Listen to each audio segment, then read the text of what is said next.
UP Congress प्रदेश अध्यक्ष अजय राय की press conference. Lok Sabha चुनाव में कांग्रेस का अच्छा प्रदर्शन रहा। आज प्रदेश में उत्तर प्रदेश की चर्चा हो रही है। 80 लोकसभा सीट वाला उत्तर प्रदेश में इंडिया गठबंधन का अच्छा प्रदर्शन रहा। एनडीए ने 400 और उत्तर प्रदेश में 80 में से 80 सीटें जीतने का नारा था। उत्तर प्रदेश में उनकी हवा निकल गई। अजय राय ने कहा, आज पूरे देश में नौजवान बच्चों में हाहाकार मचा है। नीट की परीक्षा में गड़बड़ी होने के बाद बच्चे परेशान हैं। उत्तर प्रदेश में 19 एग्जाम का पर्चा लीक हुआ है। आगे उन्होंने कहा कि उत्तर प्रदेश में इंडिया गठबंधन के जहां जहां प्रत्याशी जीते हैं वहां पर आभार यात्रा 11 जून से शुरू हो गया है।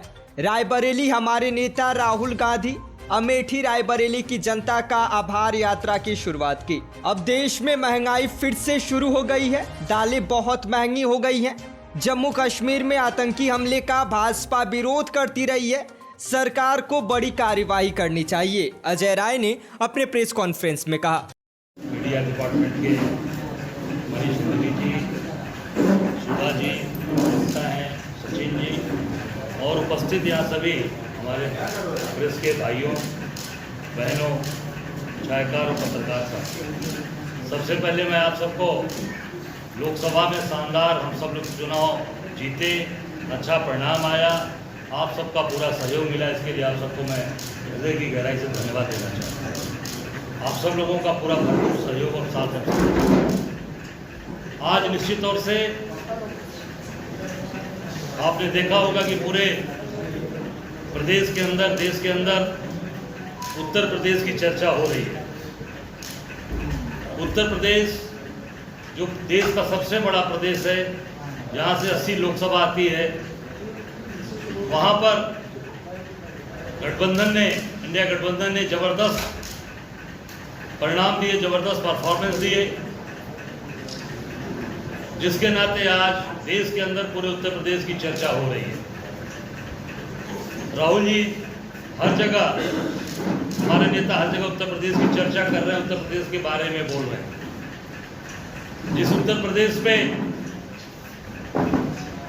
मोदी जी और उनकी पूरे जो इनका एनडीए, जिसको आज इसकी सरकार ये बनाए हैं, इनको पूरा भरोसा था, जो बार बार अपने भाषणों में बोलते थे 400 पार, 80 में 80, 10 लाख पार, उत्तर प्रदेश ने उसकी हवा निकाल दी। सब लोगों ने चुनाव के बाद ये तय किया, हमारे राष्ट्रीय नेतृत्व अविनाश पांडे जी, अभी हम लोगों ने पॉलिटिकल अफेयर कमेटी की मीटिंग बुलाई थी 7 तारीख को। उसमें ये तय किया गया कि ये जो भी हम चुनाव जीते और जहां हम चुनाव हारे भी हैं, या हमारे गठबंधन के साथी हमारे जीते हैं चुनाव, समाजवादी पार्टी के और हमारे साथी जो जीते हैं, सभी दल के साथ मिलकर आभार यात्रा, धन्यवाद यात्रा हम 11 तारीख से शुरू किए हैं, जिसका आपने देखा होगा कि पहला एग्जाम्पल उदाहरण रायबरेली के अंदर हमारे नेता राहुल जी, प्रियंका जी ने आकर रायबरेली और अमेठी की जनता को धन्यवाद ज्ञापित किया, आभार व्यक्त किया। शुरुआत हो गई। अब ये लगातार 15 तारीख तक लगातार चलेगी।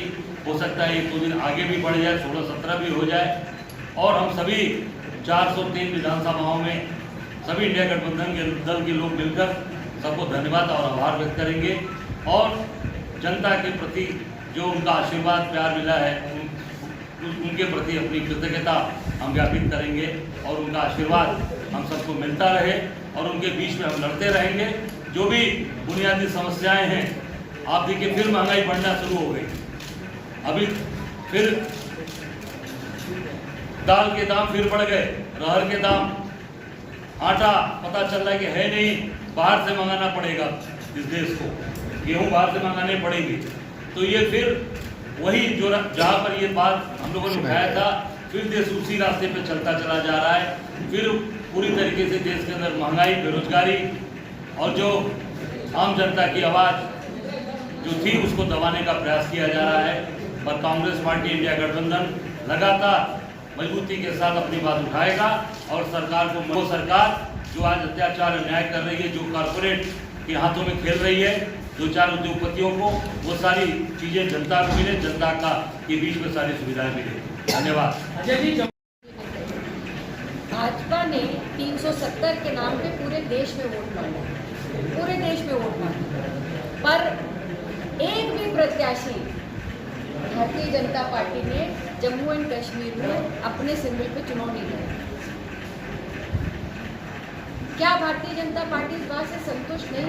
370 के इस बात से कॉन्फिडेंस नहीं था उन्हें कि अगर इतना कॉन्फिडेंस था जिस इशू पे आप पूरे देश में वोट मांग रहे हैं, आपने उसी प्रदेश में एक भी प्रत्याशी भाजपा का नहीं होता है, तो ये स्पष्ट बात है कि 370 भारतीय जनता पार्टी का कहीं भी धरातल पर कश्मीर के लोगों के बीच में वो अभी तक उसकी वास्तविकता नहीं हुई है, एक्सेप्टेबिलिटी नहीं हुई। इसी वजह से भारतीय जनता पार्टी ने वहाँ पर एक भी प्रत्याशी अपने सिंबल पर नहीं रखा।